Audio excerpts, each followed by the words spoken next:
nowadays is over than 60 different cities. So from everywhere, San Francisco, New York, Bangladesh, actually really everywhere. And we have 3 goals. So the first is to connect people among each other. So we do that in person events or virtual events. We have CMX Summit. We also have a channel, CMX Workspace, which I'll tell a little bit later. Also through learning. So it's not just connecting people, but also there's like CMX Academy. There's thousands of resources and industry reports and things like that. And finally, advocating, like telling like how community management is something amazing. It's not social media. It's actually a whole job to do it. So we are based on these 3 pillars. In Portugal, we are 4 Connect hosts. So André, who works for Startup Portugal, Andrea, who is actually one of our speakers, who works for OutSystems, myself, who works for Made of Lisboa, and Isabella, who works for Babel. And we all manage different kinds of communities. So really different kinds of communities, which is cool. So just general guidelines for today. If you can, keep your camera on so you can see yourselves, you can see that you're understanding. Try to be present. So if you can close, then it start being applications. We're gonna be talking to you a lot on the chat box. So if you wanna ask questions for the speakers, please feel free to ask at any time. And please grab your favorite snack or drink to enjoy this session.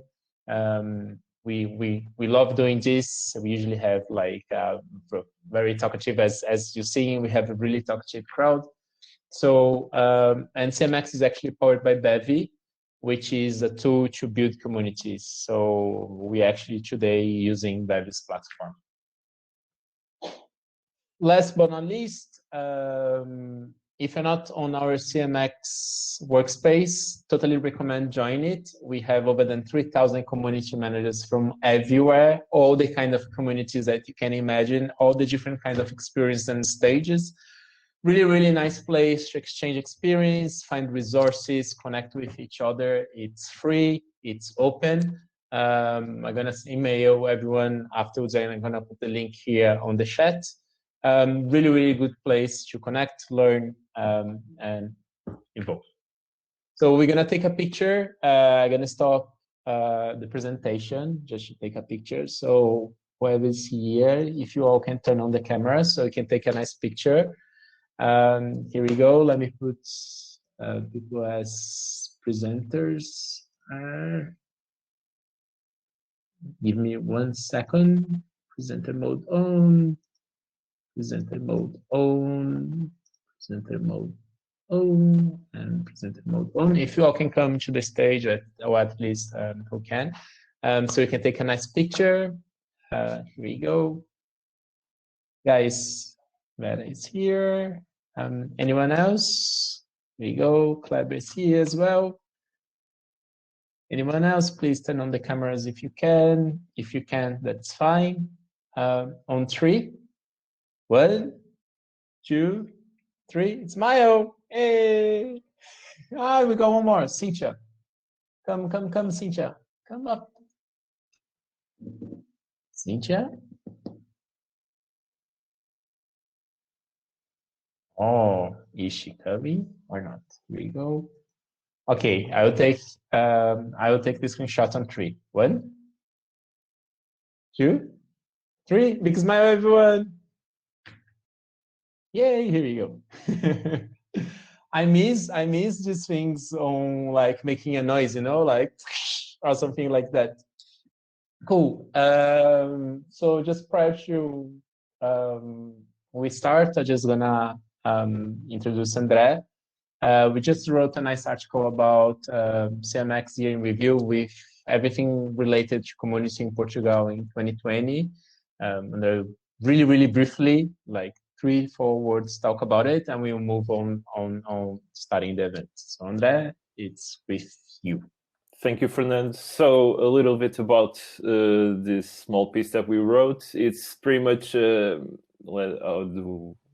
how do I say this? It's pretty much a sum of what we did as a chapter in Portugal. But I think that the most important part is the one that we talk about regarding our communities and what happened in Portugal throughout the year. So in that sense, I would much rather talk about them than about us, since you're all here anyway. And in the article, we highlighted a couple of initiatives, namely one that regards what Andre is doing, which is OutSystems Next Step, a huge event that happened throughout the year. I think that Andre will talk a little bit more about it. But also one that I'm really fond of, which is the Tech for COVID-19. Obviously, talking about 2020 and not talking about COVID-19, it's a little bit weird, let's say it like that. And in that sense, we, at least I am, and I know that my colleagues are as well, we're really excited to see that the tech community kind of came together in Portugal to help the NHS fight off the pandemic, to support the education system, to support schools, teachers, and students to keep engaged with their shores, and throughout the year where nobody was able to go to school. We also highlighted some initiatives actually that were led by Fernando. And Fernando, if you want to jump in and talk a little bit about them, but I think that they're pretty cool by themselves, namely Digitaliza Já and Semana do Empreendedorismo Lisboa. It was amazing to see how people, amidst a lockdown, during a pandemic, were still able to get things going and make community. I think the heroes of the year, actually, in a sense that we never needed to be connected as much as we are at this point. And these people were able to do it in the worst case scenario. So kudos for them. And well, do go to cmxhub.com, see the blog, check our article. I think it will be better than just listening to me talking about what you can read about it. That's it. Fernando, go for it. Cool. So thanks very much for the really quick overview on the chat. So now we're going to start with the fireside chat with Andrea and Rose. I think that never left, right? Yeah, that's all good. No worries. Look, to have a better experience, so we can see everyone on full screen. How do you guys think? Should we keep on this style on little tiles, or should we put like all of you three on a larger screen? What do you prefer? Let's do it like it's really meaningful, because it is. So just us three for now, and then we'll get everybody back on the screen, and we'll do a Q&A open. Okay, move on. I will put all your three on full screen. Move on, and I will do that. Cool. Yeah, great. Thank you, Fernando. So I think you guys can obviously see that I was appointed as the volunteer to take over this conversation.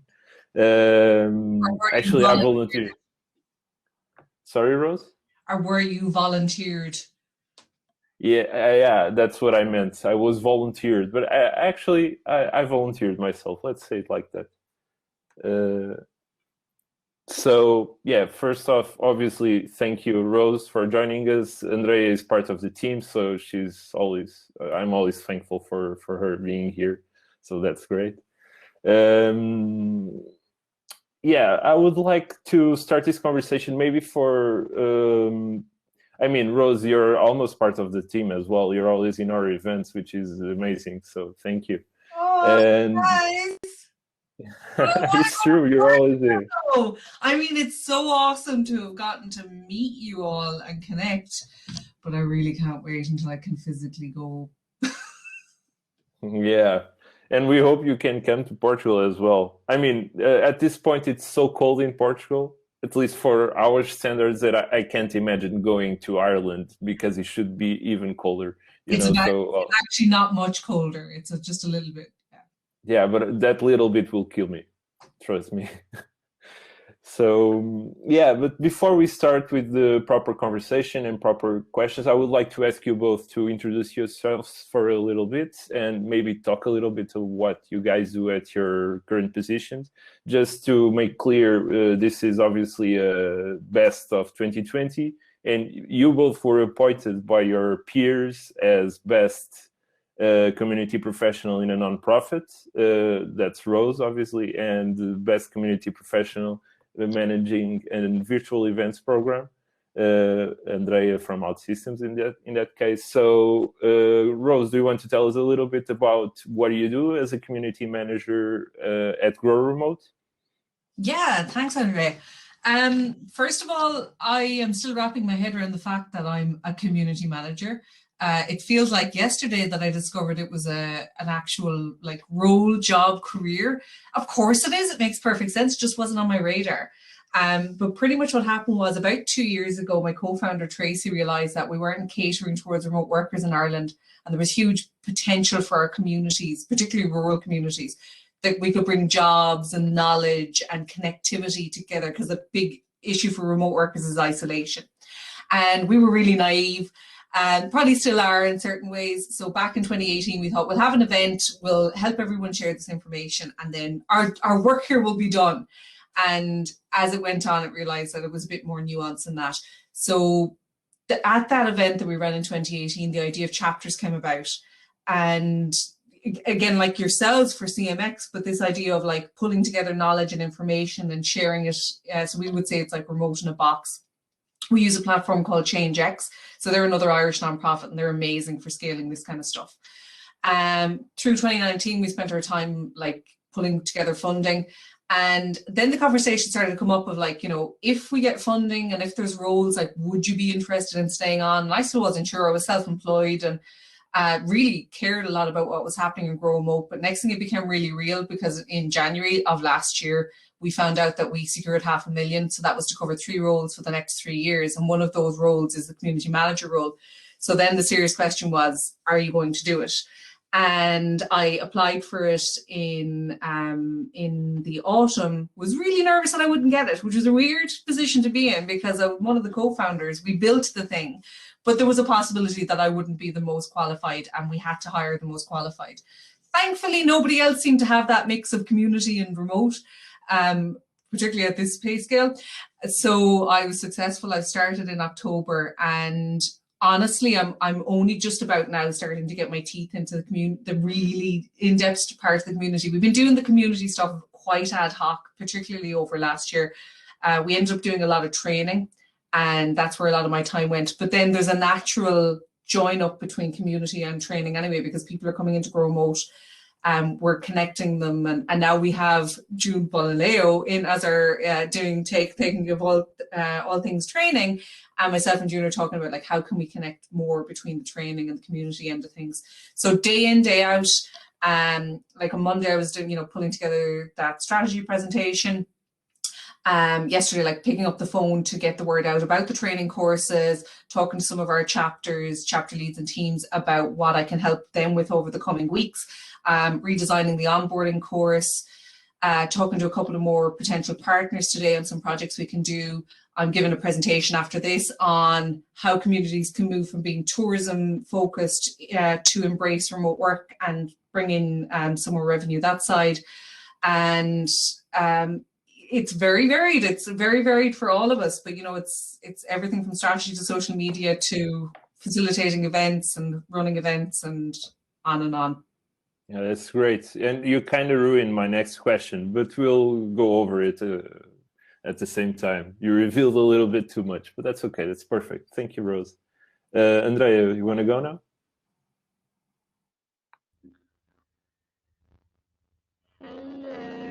Wait a little bit. Your sound is a little bit off. You're sounding really robotic. Are you using auto-tune or something? Or are you recording music on the side? I mean, I'm glad that we're recording because it kind of sounds rad, but you should go over it.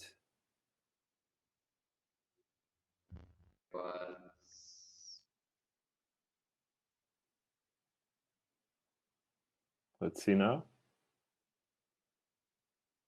Maybe let's do the IT trick. Have you tried turning it off and on again? Hello? No, perfect. Okay. So it was the AirPods? Okay, never mind. I'm not sure. You just sounded like a robot. I mean, It's technology, right? It always fails us, even when we don't expect it. So it's normal. It happens. Okay. Hi, everyone. Half of the people here already know me, but besides being one of the CMX Connect hosts for the Portugal chapter, I'm a community engagement manager at OutSystems, which is Portuguese based, but now global company that's created a modern app development platform that enables enterprise companies around the world to create really complex, really effective, really productive, really fantastic web and mobile apps. So what this means is that I basically deal on a daily basis with a community of developers. They are our end users. They are the people that use our platform, our software. And what do I do exactly? Honestly, to this day, I think I explain it different times every time I answer this question. But basically, right? But basically, it's everything around community engagement. So making sure that we're interacting with developers on a daily basis, creating communication channels, promoting, recognizing, identifying very active people in the ecosystem, really getting and creating opportunities for them to connect with each other. So a lot of events, a lot of community events, hence the nomination, and everything around getting them to talk to each other, honestly. At this point, community at OutSystems is super important because we improve our product and we work on our product on top of our users' feedback. And we can only get that if we know who our users are and if we know how to talk to them and how they can tell us what we can do best. And so that's it. It's creating a relationship, maintaining the relationship, and getting people so excited to use our product that they don't want to do anything else with their lives. that's great. So there's two questions I would like to ask you, but because in some kind of cosmic alignment, both of you are really kind of ready to go remote at any point, right? Because obviously you, Andre, manage virtual events. Rose, you're all about remote work, so you got to be ready for it. It's not an option, I guess. And well, at the same time, I look at community management as part of being a team. So you will be away from your team anyways. So my first question is, how do you manage this production side of things, right? Mostly what we do as community manager is keeping the engagement going. And obviously part of it is being in a team and relating to the person that we have, to the people that we have in our team, and make sure that we're all rowing in the same direction. So a pandemic hit Europe in March. We all had to go home. How do you adapt to this scenario? How do you keep things going internally? I don't mean in your job, obviously, because you undoubtedly, and without any doubt, you slayed it, obviously. But well, internally, how do you manage this new scenario? Rose, you want to go? Sure, yeah. So for us, we were still a voluntary team through most of last year. So John Avoy, who came on as our GM, was our first hire in September. But like, we worked our butts off over the summer. I mean, Tracy's just been driving things, force of nature. Like, if anybody gets the opportunity to chat to her about these things, please do. It's a brain to be picked. But it was just us talking to each other, like really honest, like we, you know, because one of the things she had said was we need to drive right now, particularly for the fact that our mission being around remote working, it was like, this is our opportunity. we make the most of this, or we, you know, end up fading into the background because somebody's going to step up to the plate. And it's not that we had to be, but we just could see that others weren't quite getting certain things. And we just felt in our bones that I feel bad saying this, I'm so Irish and so female sometimes, but we do a better job. That we understood that the community part in particular, supporting what was happening around recruitment and training, and that it was going to be way more powerful and the impact would be way better.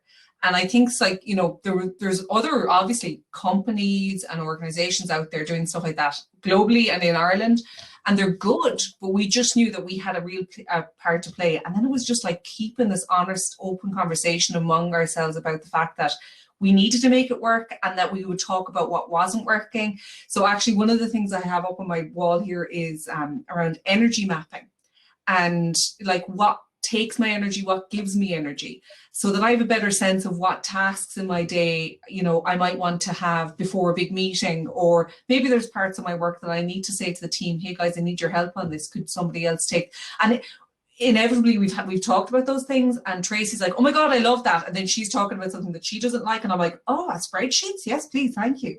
And just back and forth on that. Now we have a whole piece to do around project management, and we're in the midst of that right now. And we were lucky enough as well, where we won a piece of grant funding at the end of last summer, and we got to work with a strategist over the autumn, and that's made a huge difference for us. Even have it, you know, feeding into like our operational stuff and how we work as a team. But down to the human thing, we try most weeks at least to have like 2 10 o'clock coffee meetups. And then we have our start of the week meeting, end of the week meeting. But come back to us on like, we've ways to go. I think it's just the honest conversation part is keeping us actually ticking over, because otherwise our structures could be a lot better. I think we're all growing in that sense. I mean, before you go, Andrea, let me just say something really quickly. In Startup Portugal, I'm actually working remotely from Porto, and I'm the only one at this point.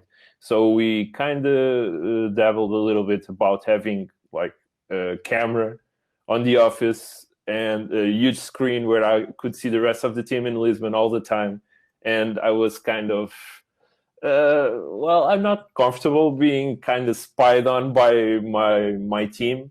But actually, we tried something similar, which was having just a group chat open for during the day where we could turn on the mic and turn off. But we're just talking with each other and keep connected and just asking questions. And actually, that was really important to my productivity at some point, because I didn't feel like I was working alone, you know, and that's really impactful for at least for my psyche. It was really hard to understand or to realize that I was not actually alone doing all the things that I need to go and not get just overwhelmed with stuff. But sorry, Andrea, your turn. Go. Don't apologize, please.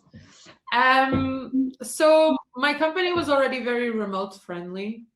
I think that we have a lot of people, especially in North America, that are solely remote, that work from home with no office in the nearby area.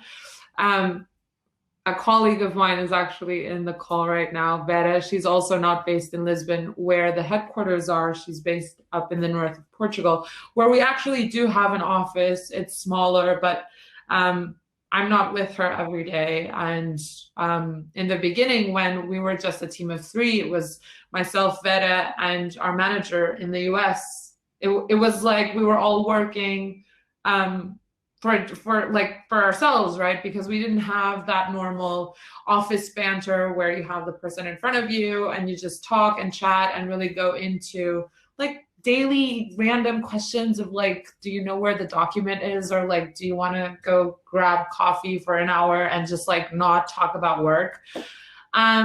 So I think that when we got into the remote thing caused by COVID, we were already sort of used to it.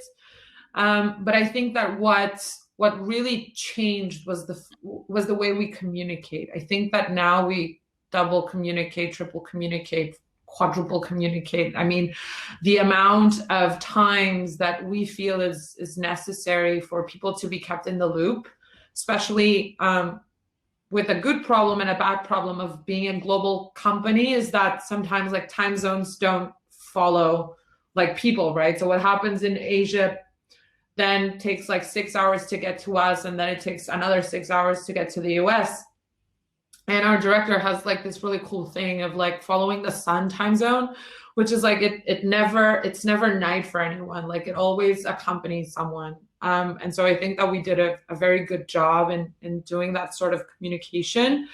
And I think that we sort of contributed to Zoom fatigue in the entire company, because now we have calls for everything and anything, and it could probably have just been an email, but we miss people so much that we just want to see someone's face, you know? Like I had a call today that I was supposed to talk about events for the rest of the year. And it was with a colleague of mine that I haven't seen for like 2 weeks. And I just kept talking about his baby. And he showed me pictures and videos of his baby, and like the video that they did yesterday, they were singing a song. And I was just like, I don't even want to talk to you about work. I just want to know how you are.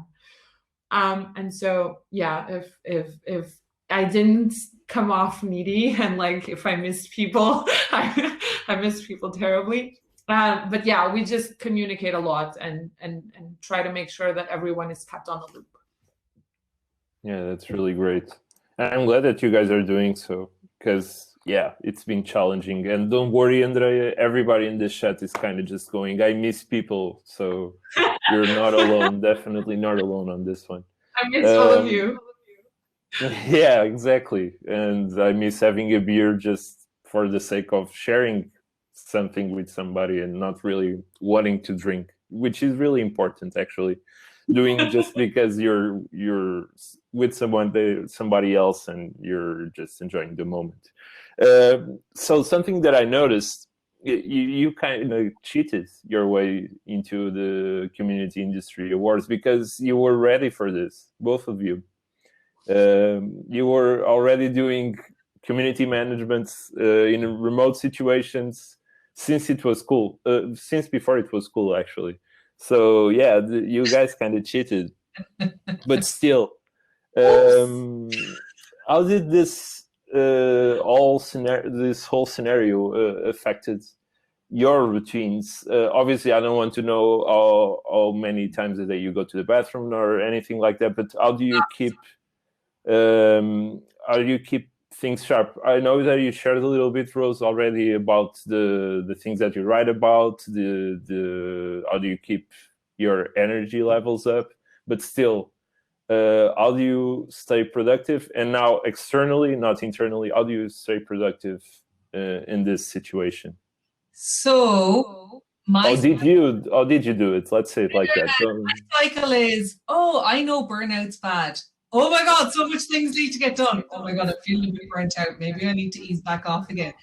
And again, it's those conversations with the team and like realizing that, you know what, I feel way more tired than I should of a normal day. And it's just like, you know, so I had my first quarterly review yesterday, and John's like, you need to ask for help more. And I'm like, I know, but we were like, it was just a few of us, and now there's actually a team. So I'm not used to having people to ask for support. And it's a brave new world for us, like that we can actually have all our team members, that we can rely on each other. So we're still getting used to that. But we talked about this as we were starting as an official team in the autumn, and I generally like to start my day a little bit early or a little bit later. I want that time in the morning to drink my coffee, maybe go for a walk, not much of a walk. I got to move to a part of Ireland where I get to go for walks in a really lovely forest. And then very often, if the day allows for it, I'll take the middle part of the day off to do lunch and again, go for a walk. And I'm going to get in the sea, but I'm not sure how early I'm going to do that because it is quite cold here. And that's going to help me so much because that will totally wake me up. But again, it's like, you know, having those trying to balance those energy pieces of like, you know, the pieces that give me energy and the right times of day. I'm actually just listening to a book at the moment. I won't think of what it's called. And it's about your chronotypes and what times of the day it suits for different people. And I'm definitely a bit later. I don't think I'm an owl, but I'm like a little bit later in the day than most people. I would get up a little bit later, I would go to bed a little bit later. And I'm trying to do that kind of stuff. And then after that, cat videos, memes, our neighbor's cat comes to visit, she gives me energy. And we're watching Australian Survivor, which is giving me life right now. Highly, highly recommend it. Rose. Andrea, how many cups of coffee are you? I mean, cat videos, like anything I say will never like compare to. Yeah, Rose had me on Australian Survivor. I want to try that for most definitely. I don't want to do it, but I want to watch it. Yeah, they're hilarious. I don't know. So like the thing that we've tried to make sure that everyone is aware is we're being even more accountable of everything that we're doing rather than what we were doing when we were in person. I mean, I think that back at the office, everyone knew exactly when things needed to happen. And I'm very fortunate to work in a company where the motto is almost like, we don't care where you do it, how you do it, when you do it, just do it. And so this culture comes with you, right? Even if you're remote. And I think that the thing that we've really tried to focus on is just making sure that we're actually doing it, and we're not pushing it, or we're not procrastinating. Because I don't know about you, the problem that I have working from home is not that I'm at home, is that I have a lot of distractions, such as my TV or my fridge or my bed or my couch. And there are so many like things that like pop up in my head, which is like, what if I took a nap?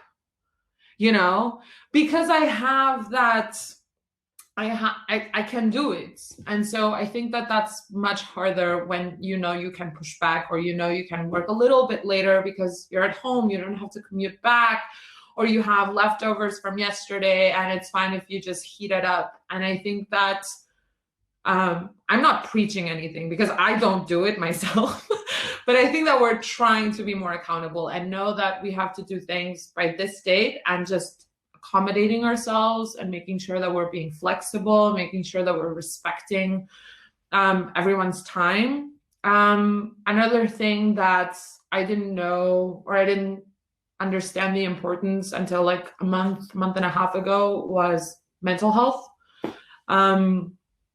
It really popped up in a conversation between our team and between my manager, our colleagues, it was coming to a point where we didn't know when to switch off. And I work with Slack, and so like we have notifications. I never turn off notifications. It's ridiculous. I don't know why I do this to myself. Or like emails, it's just something that's so automatic. You go and check your emails, even if you don't need them. And I think that ends up putting so much pressure on yourself that you never disconnect. So I think that that's also very important to understand where your work life ends and your personal life begins, and try as best to not let them intertwine themselves and take over. Just to add on top of that, Andrea, I think it's really important that people understand that staying on all the time is not exactly being productive. If you can't get things done, you're not being productive. So avoiding burnout is definitely important at this point. So I have like a double question here. One is that I don't know if it applies to your situation, but I feel like 2020 was the year of community work, community management, right? It's where it became obvious to pretty much everyone that it was essential to keep people engaged and to have people connected. And so our work was never as essential as it is at this point. But I feel like this is something that was already a certainty for your cases. But at the same time, I think this is kind of new in Europe. And yeah, so since it is a culture that is so American based still at this point, how do you feel that things are changing when you look at the community industry awards and you see that like you two guys are actually, Rose, you're based in Ireland, Andrea, you're based in Portugal, so things are, it looks like they are changing. How do you feel about it?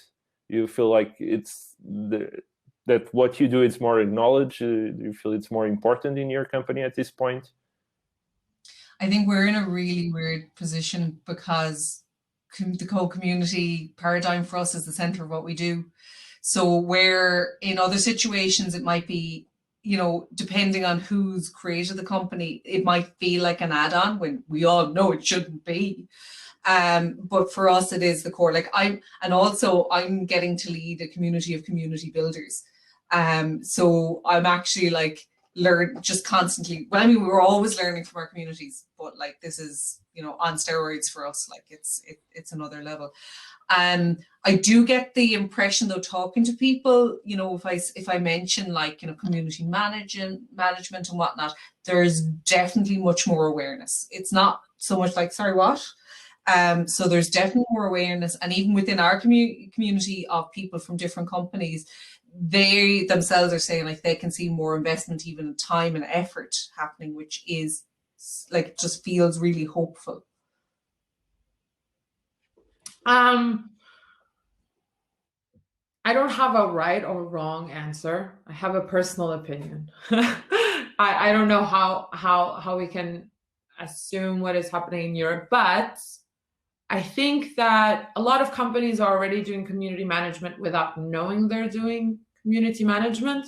I think they don't know it's called that way. I don't know. They think they know it's an industry or an expertise or like a science or whatever we're going to call whatever it is we do.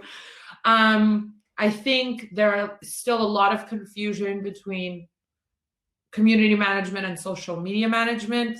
It's an honest mistake. It's a valid mistake. At this point, I'm very tired of explaining the difference, but it's acceptable because it's not obvious. But I think that there is much more awareness, like Rose was saying. I just don't know if companies are not already doing it without knowing they're doing it. Like I can give a specific example. When I was at Microsoft, before coming to OutSystems, I started community managing startups that were working with Microsoft technology. And then I was managing partners that were doing marketing on top of Microsoft technologies. And when I came to OutSystems, the only thing that changed was the audience. And so I think that big companies are already embracing that. They're probably calling it something else. Like when I joined OutSystems, it wasn't community itself, it was like developer relations. So we were managing the relations that we had with our developer community. So naming can also make it harder for people to understand what is it that we do. And probably with just like a description or like a sentence, people will get there and like have that aha moment of, oh, that's what you do. Oh, I do something similar to that actually. But like my name is like program manager or like project manager, but I'm sort of also doing it as well. Let me spin the question around. So not about how you regard the profession in itself, but how do you feel that our standards in doing so are, in comparison to other markets, are going? So you can talk about the specific case of Portugal, for instance, Andrea. Do you feel that community management in Portugal has been growing not only in terms of quantity, but in terms of quality at the same time? And the same goes for the Irish market, Rose. Please feel free to pitch in. Yes, I see a lot of improvement. I see a lot of investment. But I see it in specific industries. Like I see it a lot in tech. in a lot of innovation, maybe because they're industries that are more open to understanding the importance of community. And I think that it ends up being a sort of mix of roles. I mean, we can go over like specific examples of people that we've had here at CMX Connect. We've had Anna Gaspar from Volkswagen. Her technical, like her actual job role is being an ambassador, but what she does is she manages a community of human resources, of talented people that she can leverage then to work with Volkswagen. She has meetups. She really nurtures these people. We have Nuno from Startup Lisboa. He's managing a community of startups, but he's called a partnerships manager. And at the end of the day, he's a community manager as much as we are. And so I think that we're seeing a lot of people doing really fantastic work, and we're sort of identifying them like little mushrooms. They're like growing, and someone always knows someone else. And I think that we're sort of like creating this network of people figuring out that, like, the same conversation of, oh, I do exactly the same thing as you do, but I didn't even know that was a thing. But unfortunately, I still think that we always go back to the US, or at least I do, when I talk about examples or role models or like success cases that I follow and like people I really admire. I don't know if it's because there are more there or because it's been a thing for longer in the US, but I always go back to people that are based there. Rose, you want to pitch in? This is so interesting. It's a great question. Like for me, I definitely feel I'm very much in a bubble, and that would be like the nonprofit space, unsurprisingly, or a lot of like, you know, community-based projects. So it's quite different. I get the sense, this is just, you know, my observation over the last few years, that it's not it wouldn't be a well-known industry in Ireland, for sure. And exactly as you're saying, Andrea, like it's different titles, but very much they're doing that kind of work. And I not irregularly, I meet people so they might even have community in their title, but they've never heard of CMX. And I'm like, y'all need to check this out, because if you want a support network and a place to get the knowledge and the connections and the cool people, do it. Actually, I had a meeting with somebody who is just come on as a community manager for a really big remote company yesterday. And she was like, it's on my list of to-do. Take it off the list of to-dos, get it done, because it will just up your game so much. But yeah, I think in Ireland we've a ways to go as far as seeing it as a career and supporting companies and organizations and really making more of what they can do with community. So I don't know whether it's, you know, we're going to learn more from the American model. Like, I'm all just like, feelers are out, I'm learning from y'all. And we're sharing it where we can, because I think it'll benefit us all as professionals, and then the organizations and the businesses as well. Thank you. Now, I think before moving to the Q&A, I have kind of I have the usual question to ask you guys, which is, how do you feel about getting this award? And being that this award was given to you by your peers, you were appointed by your peers, so it must be pretty special. But I would let you guys talk about it. But before we go on, I would also want to ask a more serious question, which is, do you feel that what happened in 2020 will be permanent? And if so, are you excited or are you worried? Do you want to get back to your normal lives? Do you want to get things going with this newfound community haven? How do you feel about it? Rose, go for it.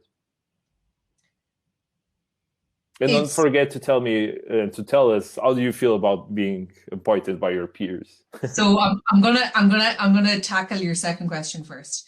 It's been a tough year. It still is. I think we have a lot of processing to do. One of my first thoughts, so I've just turned 40. I don't know how that happened. And I think I've gained a little bit of wisdom. And one of the things is to understand, like, things like grief are, there's it's some serious stuff to be handling. And I think that it's something that we'll do together much better. Because it comes up in conversation within the grown-up community, not irregularly, the stuff that people are going through. So I think we've got a long ways to go. Saying that, I think with any challenge, and this is just something that I've kind of wrapping my head around in the last few years, is without challenge, there's no growth. You can see it in nature, like, you know, whether it's us or other organisms need challenge for growth. And we've seen in the past, I listened to a really good podcast that helped me like wrap my head around some of the like difficulties that challenged us this year, of the vastness of humanity and our history, and how those challenges are horrible to live through, but that all of the benefits that come off the back of it. I was real sad last week. It was my niece's birthday. She's 14 now. I would love to see my family and I miss them. My sister got her first vaccine today. I'm so happy for her. Like, you know, it's all the emotional roller coasters. I am overall hopeful, but I think that's my DNA anyway. I'm an optimist. But I do understand that we've got some stuff to process in the meantime. And I'm really like trying to be kind to myself and supportive of others when I have the energy to do it. So there we go. That's real heavy. I'm a total hippie at heart. I go woo-woo and all that. So, you know, the mindfulness stuff, I'm here for it. As far as the award, like I cried. Like I straight up, I cried. But also for me, I'm like, but I'm like, okay, because I think for me in particular, again, because we are a community of community builders, I'm very much accepting it on behalf of all of us. So I was all like, oh my God, this is so cool. But I was like, this is so cool for us, for all the work that's been put in over the last couple of years. Like there's so many people and we try our best to say thank you. And I don't know if we'll ever be able to say enough thank yous. And I know we volunteered and, you know, it's been a group effort, but like the amount of people that like run in, help you and then run off again to do their own lives, and just have no expectation of recognition. And it's like, but thank you. And, you know, recognize that we think you're awesome. So it's, yeah, really cool, tears. And again, to go from not necessarily realizing that this was a career for me to being like, sorry, what now? So, and I get to meet you all, which is really nice. And then someday in real life. Yeah. We'll take you to Porto to visit Andre. Please do. We have great food. Trust me. So good. I'll get fat. Great.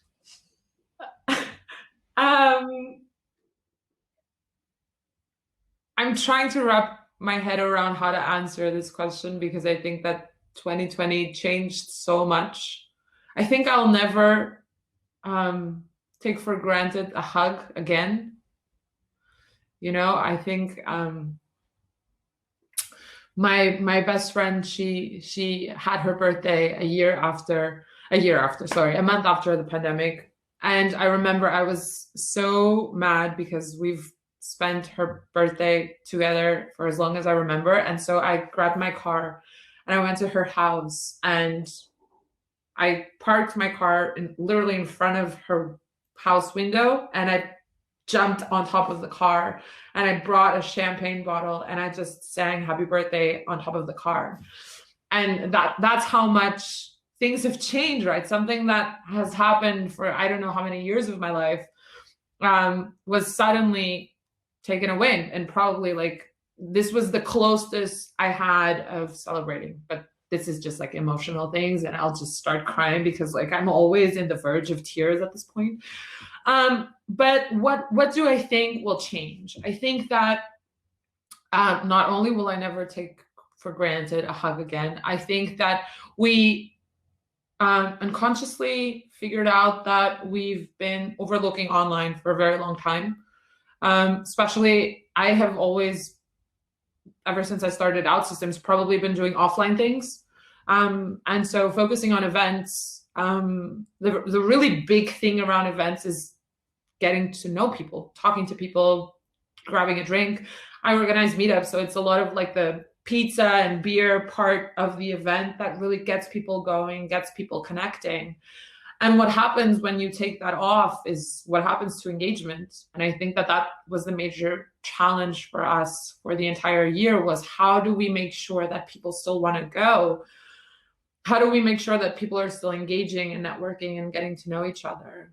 And how do we do like the pizza and beer thing? Like, how does that happen anymore? Is it like bring your own drinks kind of thing? Like, and so we did a lot of research. We did a lot of homework to really not lose that. And so we did breakout rooms, we did quizzes, we did trivia, we did so much. We like actually told speakers, like, don't bring presentations, just like talk to people. And I think that we got to a point where we almost broke Zoom, because our license only allows like 500 people on Zoom. And we had an event for Brazil where we had more than 500 people trying to join the Zoom. And I was getting like emails like, let me in, like, why can't I get into the event? And I was like, oh my God, wait, what? We're breaking Zoom? Do I need to call someone? What do I do? And so the thing that we were trying to do was literally having as much people as we could in a computer frame.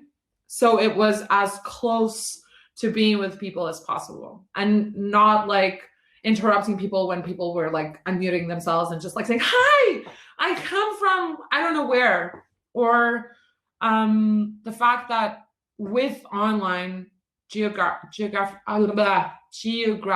barriers were no longer a thing. And so we had people from South Africa talking to people from the Philippines, talking to people from Canada, like all together in a call. And so I think that community spoke louder. People spoke louder. And I think that the human need for emotional bonds spoke louder. And so that's something that I think will exist for the upcoming years, probably, is that things will have to be hybrid. Things will have to find a balance.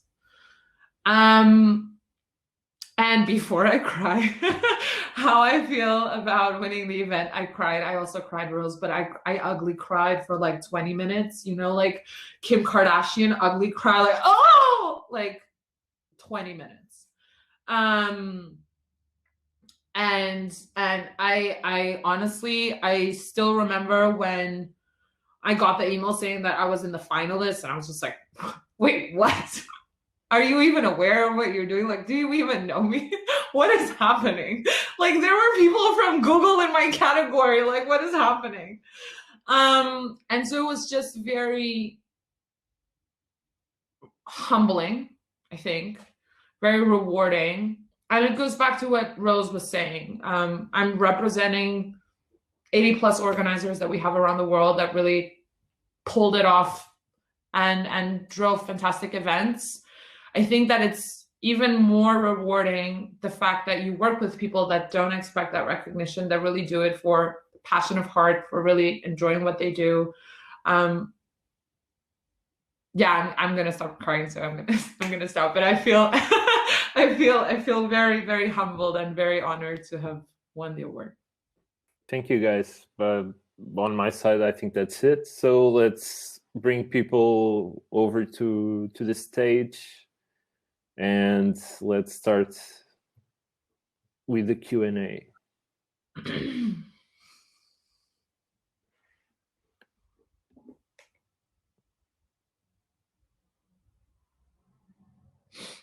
And it's okay to cry, Andrea. Never forget it. It better be. It's a regular part of my week. I actually like sit down and just I'm like, do I need to? Yeah.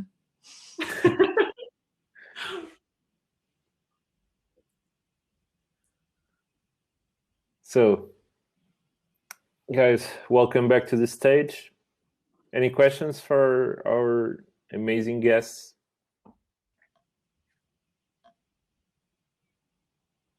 I know that Isabella had a question. Like you're about to start. I'm going to be hugging like strangers. And I'm actually an introvert, even though I'm social introvert. I'm just going to hug strangers. Like, Yeah, as soon as I said that we were going to ask questions and open for Q&A, people just started scrambling off. Sorry, guys, don't want to scare anybody. oh, bye, Well, Monica. you can start hugging the computer. I do that sometimes when I'm talking to people. It's just like, I'm just going to hug you or try to hug, and then I hug the computer. It's very weird. I committed to it. I actually do have a question. That's more related on like, how do you feel? How would be like your ideas or tips? So like when you manage a community that you don't necessarily know the profile of the people, in a sense, for example, like for me, I manage a community of translators and post editors. I've never been a translator in my life. So how do you feel? I believe that also Andrea manages a community of developers, and you had like no prior experience like before that. So how do you connect in a community that like at first you don't know like what they do in a sense, like you don't know like how they think or like any background or that? That's a very good question. I don't know if I have the answer. I have no magic formula, but what I do is, and you know me, Bella, so this will not be weird, but what I do is I start with a personal connection first, because one of my major learnings since I started working with community is that what we do as community managers shouldn't be for ourselves. It should be for our community. It should be for our users. And most of the times it's very easy for us to try to define things with impact or with return or with goals in our heads that don't really necessarily translate to what is going to be the success of your community. And so I think that at the end of the day, you should really start by understanding who our users are before thinking of anything that you're doing to them. And I'm actually saying this because I did this a couple of times. That's why I failed, and that's why I've learned. So always talk to people. But second, so how I actually connect is I have no filters basically, and I don't expect this to be a best practice, but I just try to get to know the human being, this like behind the camera, behind the face, behind the person. And I think that as soon as you get that person to trust you, you will really understand how they talk, how they feel, how they project, how they feel their pain points, or how they feel you're doing something right. And this is not scalable at all. I think that most of my job, most of my day is normally meetings, calls with community members to understand what they're going through, to understand if there's something else that I can do, that the team can do to really help them, to really understand if they need to talk to people from product or whatever. And I think that they need to trust you before they do that. Like super random example, one of our MVPs, like super active member in our community, he's going to be a dad. And I already knew it. And like few people know this. I think that he didn't do like a major fuss out of this. And we were talking last week and he said like, it's any day now. And I was like, oh my God, I'm going to be like such a spoiled aunt. And I'm going to give like, I'm going to like flood her with presents, blah, blah, blah. And then he was like, well, don't forget the wedding is in like 5 months, blah, blah, blah. And I was like, wait, you're inviting me to your wedding? And he wasn't even, and I made myself invited to his wedding. But it's, so I'm not going. I don't think I'm going.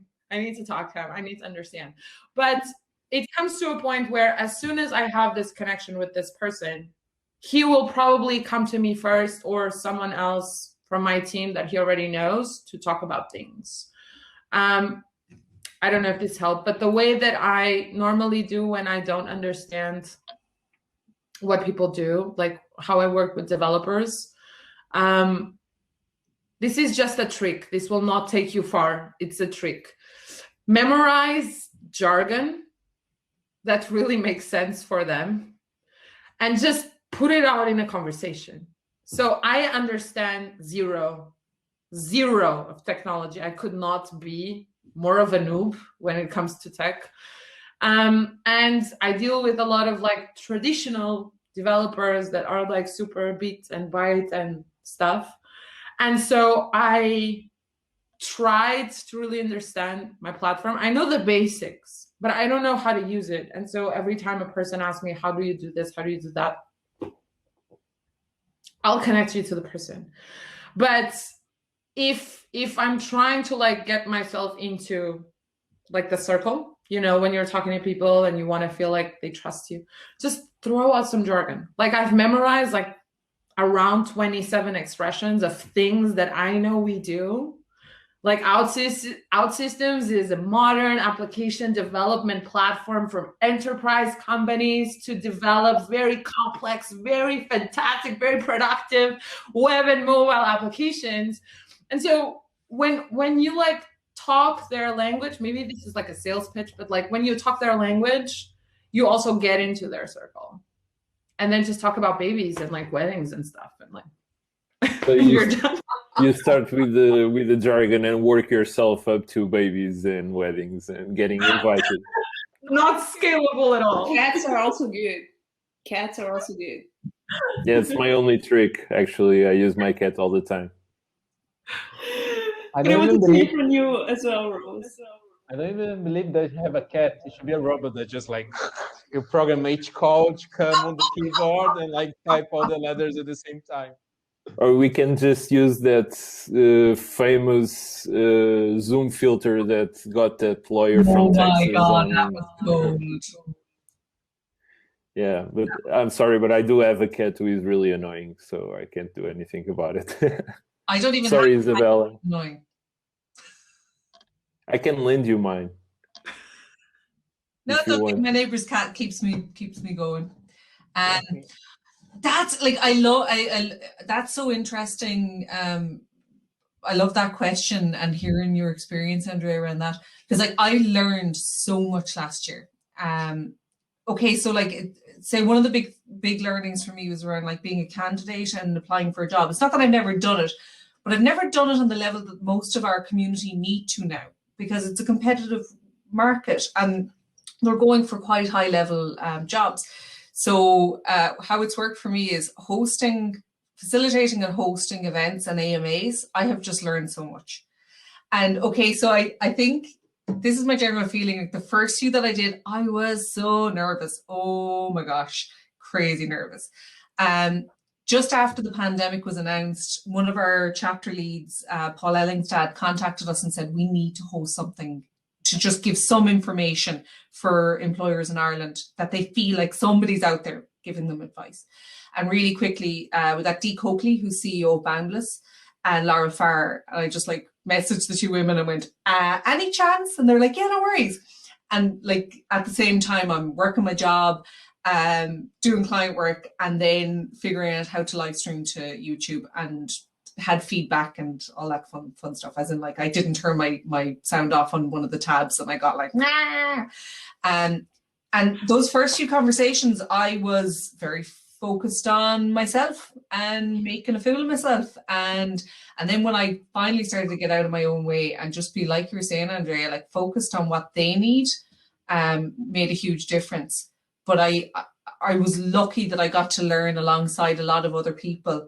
And again, like that encouragement of like the honesty of nobody had all the answers. You know, even the people who are deep in remote work, and like Laurel was, you know, like she's so knowledgeable, she's at this so long, but she's like, I still don't know it all because we're all figuring it out together. And hearing other people being really honest like that helped me a lot. And yeah, and again, I'm nodding so much as we were talking.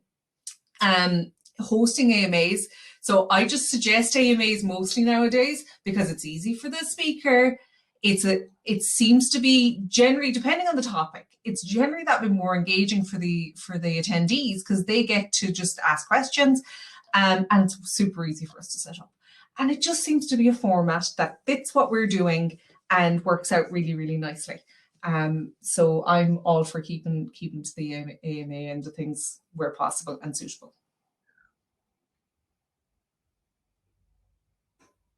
Thank I got you. one And, last question. Oh yeah, go ahead. Cool. How do you girls define like a key metric? Like meaning at mid of Lisboa at the moment, I don't have a key metric. So this is what I'm currently trying to do, and like prove to my team that it's worth to pursue a metric, but it's been really hard to find the one, you know? So like, do you girls have a metric, or it's like, look, over the time, I can show the ROI and things like that? I'll go first to get it out of the way. We're working on that right now. And it's like, I know it's hard for everybody to come up with metrics and KPIs. I know that it's particularly hard in social enterprise to do impact measurement. I thought I had to be the one that figured it out. Last year, I was like, it was one of those things I was like tearing my hair out going, oh my God, I might get time to try and think about this. And again, so I did my review with John yesterday, and he's like, Rose, I'm at this is tough. But within a conversation with John and June and myself on Friday morning, trying to come up with some ideas. So like, we've agreed that by the end of this year, we'll have 100 engaged chapters. And again, like, what's engaged, but that's a whole other conversation. But for this quarter, John was like, oh, what about 75% of our chapters have defined goals? I was like, oh my God, I can totally do that. That's measurable. That's something I can work towards within the next 2 months. And, you know, if it's not done, we're further down the road, but at least it's something to measure. So it, like, for us, it's been really like chatting as a team and coming up with stuff. I think it's really hard to do it by yourself. So I've found having sounding boards, and I'm also using our chapters. I'm like asking their advice. We did our last town hall around goals. So I have a bunch of paperwork to go through after that and forms that people submitted. And I'm picking up the phone for those one-to-ones going, what do you guys think you'd like your goal to be for the next 2 months? And I'm learning as I go. So my context is different. We come from a highly structured big company that has like company goals and then department goals and then team goals. But we use a methodology that I think comes from Google, which is North Stars and OKRs. So North Star is basically a company-wide goal. And it's something that goes across finance to legal to marketing to customer success. And it's something that every team in the company is working towards, whether it's getting to the IPO in 2 years, whether it's getting into the 200 biggest accounts in the world. And then all the teams really try to fit into that North Star. That's the guide for the company, and it normally lasts a year. And then under that, we have OKRs, which are objectives and key results. They're basically the methodology of KPIs, but the difference is you have a clear objective to what you want to aim towards. So let's look at our community events example. We know that we want to grow engagement, expand events across the globe. And then the key results associated to that are basically quarterly to start, but a key result would be increase groups from 64 to 80. Increase attendance from 1,300 to 2,000. Increase survey response from 13% to 18%. So it goes into very deep details, numbers, actual measurements. What we do is every quarter we update them. So we don't change them. We don't add on top of them because it only adds attrition and confusion and problems with accountability. but yeah, we normally do that. I think that the easy way that we do it is we associate it to programs. It makes it easier for us to define. So we know that for events, you have specific OKRs. For recognition programs, you have other OKRs. And the important thing is that you always need to figure out how that builds into the North Star of the company. Thank you, guys. Are we all without questions? Did we run out of questions to ask? I know I did. So, so I think that this session is officially over. Thank you. Thanks a million, everyone. It was really great. Thanks everyone for coming. I love meeting you all the times. Honestly, it's like happiness all the times. And Rose, there's so long time that I haven't met you, like in a call, in a conference or something like that. Oh. And so, like, honestly, I can't wait to have everyone like things in person. You can see each other. You know, community managers event never finished, especially in person. They last, like, if you have beer, you go for, like, you know, over the night. So I can't wait to see. Nice. You're all invited to Ireland, you know that, yeah? Like, you know the way people do the polite, oh, you should come visit sometime. No, you should come visit sometime. I know, but like, I need to tell, when I go, I love Ireland. I have so many Irish friends. I've never been, but I heard a lot about the culture. I have so many friends that I met in Australia, New Zealand. So I want to spend, like, you know, I don't want to go for a day. I want to, like, get like a proper holidays and, like, well, you know, we've got amazing digital hubs. So if you want to do a working holiday, and we could do some, like, you know, co-hosted events, and we can do things. Yeah, sure. That's actually a great idea. Oh yeah, actually Bella lived in Ireland for 2 years. Everton. So Bella's going to come and she's going to show you around. Yeah, actually my fear is actually like going back there and say, yeah, I don't want to leave, because to be honest, it's like Dublin is my favorite place on earth, and I've been lucky to travel like quite a lot. Yeah, I like Dublin, but I do. It's not the west coast of Ireland. Like the west, we all know here the west is best. That's okay. I really want to go to Cork. I think I'm the only person. Cork's okay, Fernando. Cork's okay. It's okay. It's okay. It's not okay, but like, look, I wanna like total advices on where to go. So prior to it, like, I wanna get like 2-3 weeks, and I'm gonna write you, say like, hey Rose, can you give me some tips? And if available, we can go and travel together. Cool. We'll go and visit all the Gurmo people. We'll do some kayaking, sea swimming, barbecues. I'm just basically doing about all the things I want to do right now. Look, if the water is not really warm, I'm not really sure if I want to do sea swimming. You can have a wetsuit and there's whiskey afterwards. It's all good. Okay, I agree with the whiskey afterwards. So that convinced me. Girls and guys, thanks very much for coming tonight.